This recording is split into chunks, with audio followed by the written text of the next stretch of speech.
Friends welcome to Shimpi and mummy's kitchen. आज के आमी तालेर आरो एक नतून रेसिपि तोमादेर संगे शेयर करब। दारुण मजार एक रेसिपि। आज के आमी बानाच्छि तालेर मालपोया पिठा। तो तालेर नाना रकम रेसिपि आमरा बानिये थाकि, तार मध्य एई पिठाटा खेते किन्तु असाधारण हय। तो चलो रेसिपिटा आमी किभाबे तैरि करछि सेटा देखे निই। मालपोया बानानोर जोन्नो सबार प्रथमे एखाने एकटा बाटी दिये आमी 2 बाटी निये निलाम मयदा।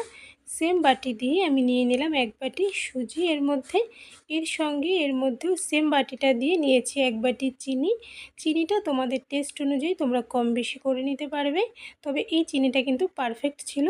এর সঙ্গে অল্প আমি দিয়েছি লবণ। লবণটা অপশনাল, যে কোনো মিষ্টি জিনিসে একটু লবণ দিলে টেস্টটা বেশ ভালো হয়, তাই আমি এখানে দিয়েছি। তোমরা চাইলে এটা স্কিপ করতে পারো।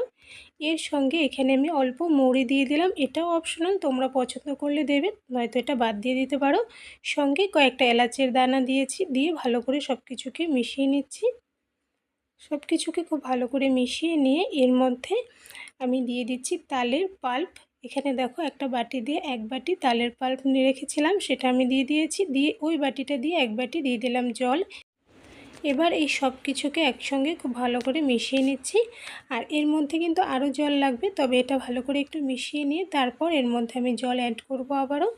এখানে দেখো ভালো করে মিশিয়ে নেওয়া হয়ে গেছে, বেশ অনেকটা ঘন। এর মধ্যে ওই বাটিটা দিয়েই কিন্তু আরও 1 বাটি আমি জল এর মধ্যে দিয়ে দিলাম। দিয়ে এই সব কিছুকে আবারও খুব ভালো করে মিশিয়ে নিচ্ছি। আর এই কাজটা তোমরা চাইলে হাত দিয়েও করতে পারো। এখানে দেখো ব্যাটারটা আমার মিশিয়ে নেওয়া হয়ে গেছে, বেশ অনেকটাই কিন্তু ঘন, দেখো দেখে বুঝতে পারছো। এটাকে খুব ভালো করে আমি ফেটিয়ে নিয়েছি 3-4 মিনিটের মতো। আরও 2-3 মিনিট এটাকে আমি ফেটিয়ে নেব। নিয়ে এটাকে আমি ঢেকে 15 থেকে 20 মিনিটের মতো রেখে দেব। সময় কম থাকলে 10 মিনিট রেখে দিলেও হয়ে যাবে, তবে অবশ্যই কিন্তু 10 মিনিট রেখে দেওয়ার চেষ্টা করবে।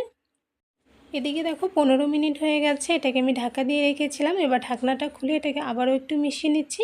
আর এটা দেখো এখন কিন্তু বেশি একটু ঠিক মনে হচ্ছে, কেননা সুজিটা ফুলে উঠেছে এবং এর মধ্যে আমরা যে চিনি ইউজ করেছিলাম চিনিটাও কিন্তু গলে গিয়েছে। তো এর মধ্যে আমি আরও 3-4 চামচের মতো জল অ্যাড করলাম। অ্যাড করে এটাকে আবারও 2 মিনিটের মতো খুব ভালো করে মিশিয়ে নিয়েছি। আর এখন এর ঘনত্বটা তোমরা দেখে বুঝতে পারছো যে কতটা ঘন আছে। এটার মধ্যে কিন্তু আর জল দেব না। এবার এক এক করে এর থেকে মালপোয়াগুলো ভেজে নেব। এদিকে আমি আগেই কড়াইতে তেল বসিয়ে দিয়েছিলাম। এখানে কিন্তু হাফ রিফাইন অয়েল আর হাফ আমি ঘি দিয়েছি। তোমরা চাইলে পুরোটা ঘি দিয়ে বা পুরোটা রিফাইন অয়েল দিয়েও ভেজে নিতে পারো, তবে আমি হাফ ঘি দিয়েছি, তাতে করে এর মধ্যে সুন্দর ফ্লেভার আসে এবং খেতেও অনেক বেশি মজার হয়। তো এর মধ্যে আমি ওই হাতাটা দিয়ে 1 হাতা ব্যাটার এর মধ্যে দিয়ে দিয়েছি। দিয়ে উপর থেকে তেল এভাবে করে দিয়ে দিচ্ছি, গরম তেল, তাতে করে কিন্তু খুব সুন্দরভাবে ফুলে উঠবে। আর তোমাদের কাছে এরকম টাইপের হাতা যদি না থাকে, সেক্ষেত্রে কোনো গ্লাসে বা কাপের মধ্যে ব্যাটার উঠিয়ে নেবে আর সেখান থেকে অল্প অল্প করে তেলের মধ্যে দিয়ে মালপোয়াগুলো ভেজে নেবে। তবে এরকম টাইপের হাতা যদি থাকে, সেক্ষেত্রে মালপোয়ার সাইজগুলো কিন্তু এক সমান হয় আর বেশ গোল গোল হয়, দেখতে বেশ ভালো লাগে। এখানে দেখো একটা ভাজা হয়ে গেছে, আমি উঠিয়ে তেল ছড়ার জন্য রেখেছি। সাইড থেকে কিন্তু আরও একটা মালপোয়ার ব্যাটার আমি এখানে দিয়ে দিয়েছি। দিয়ে এর মধ্যেও সেমভাবে উপর থেকে তেল ছড়িয়ে দিয়েছি। দিয়ে এদিকে দেখো আরও একটা মালপোয়া ভেজে নেওয়া হয়ে গেছে। এভাবে করেই সবগুলো মালপোয়াকে আমি ভেজে নিচ্ছি। আর এখানে আমি লোহার কড়াই ইউজ করেছি, তোমরা যে কোনো কড়াই বা ননস্টিক কড়াই যে কোনো কড়াইতেই করতে পারো, তবে লোহার কড়াইতে যে কোনো পিঠা খুব ভালো হয়, তাই আমি এখানে লোহার কড়াইয়ের মধ্যেই বানাচ্ছি। দেখো সব ভাজা হয়ে গেছে। সবগুলো মালপোয়া কিন্তু আমার এখানে বানিয়ে নেওয়া হয়ে গেছে। আর একটা ছিঁড়ে আমি তোমাদের ভেতরটা দেখাচ্ছি, যেটা কেমন হয়েছে ভেতর থেকে।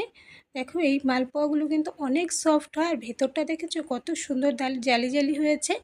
এভাবে করে তোমরা কিন্তু খুব সহজে ঘরেই তালের মালপোয়া পিঠা বানিয়ে নিতে পারবে, খেতেও কিন্তু অসাধারণ হয়।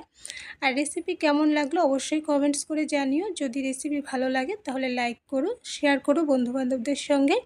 আর আমার চ্যানেলে নতুন হয়ে থাকলে চ্যানেলটাকে প্লিজ সাবস্ক্রাইব করে নিও। সাবস্ক্রাইব করে পাশে থাকা বেল আইকনে অল বাটনসে প্রেস করে দেবে, তাহলে আমার চ্যানেলে আপলোড করা যে কোনো নতুন ভিডিওর নোটিফিকেশন তোমরা কিন্তু সবার প্রথমে পেয়ে যাবে। আর এরকমই আরও একটা রেসিপি নিয়ে আবারও দেখা হবে। তাহলে আজকের জন্য বাই বাই।